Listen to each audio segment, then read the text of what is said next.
নমস্কার, কেমন আছেন আপনারা? আজ রবিবার ছিল, তাই বন্ধুদের মধ্যে হঠাৎ করেই প্ল্যান হলো আমাদের বাড়ির পাশে প্রত্যেক রবিবার ট্যাংরায় হাট বসে। তাই আজকে একটু ঘুরে আসবো, ভাবলাম আপনাদেরকেও একটু দেখাই।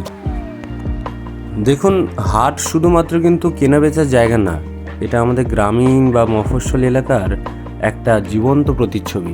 এবং শত শত বছর ধরে মানুষ এই সংস্কৃতিটাকে ধরে রেখেছে, এবং এটা কিন্তু সাংস্কৃতিক দিক থেকে, অর্থনৈতিক দিক থেকে এবং মানুষের একে অপরের সঙ্গে যে সংযোগ, সেই দিক থেকে কিন্তু অনেক গুরুত্বপূর্ণ। এবং অভিষেকদের সাথে আগের দিনই কথা হচ্ছিল যে হাট একটা আমাদের জীবনে কিন্তু অনেক গুরুত্বপূর্ণ অংশ ছিল। আগেকার যুগে কিন্তু এত দোকানপাট ছিল না, মানুষ এই হাটের দিনটার জন্য অপেক্ষা করে থাকতো বাজার করতে। প্রচুর মানুষের ভিড় হয়েছিল এই দিনকে, প্রচুর মানুষের আনাগোনা।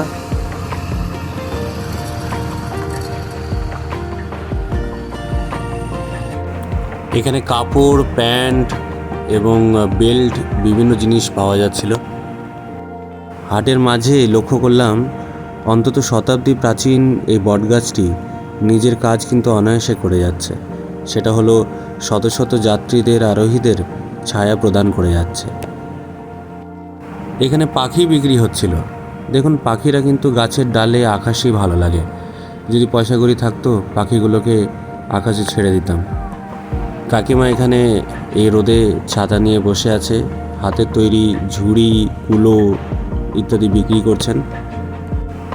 একটু এগিয়ে গিয়ে দেখি এই কাকু ভাঙা ছাতা সেলাই করছেন, আর তার ঠিক পাশেই এই কাকুরা গজা, গাঠিয়া, লাড্ডু ইত্যাদি বিক্রি করছেন এবং জমিয়ে রাজনীতি নিয়ে কথা চলছে।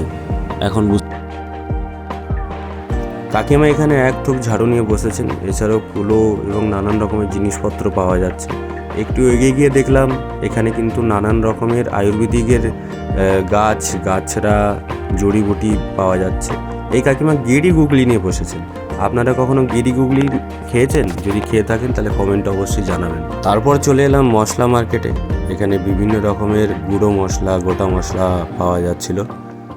এই কাকু সবজি নিয়ে বসেছে। এখানে কুরকুট কোথায় পাওয়া যাবে বলতো? হ্যাঁ, ওই যে পিঁপড়ের ওই যে এখন আর পাওয়া যায় না। ওইখানে ফটো লো, ওইখানে ফটো লো, বাজার ঘুরে ঘুরে ফটো নিয়ে ছেড়ে দাও। কি ফটো?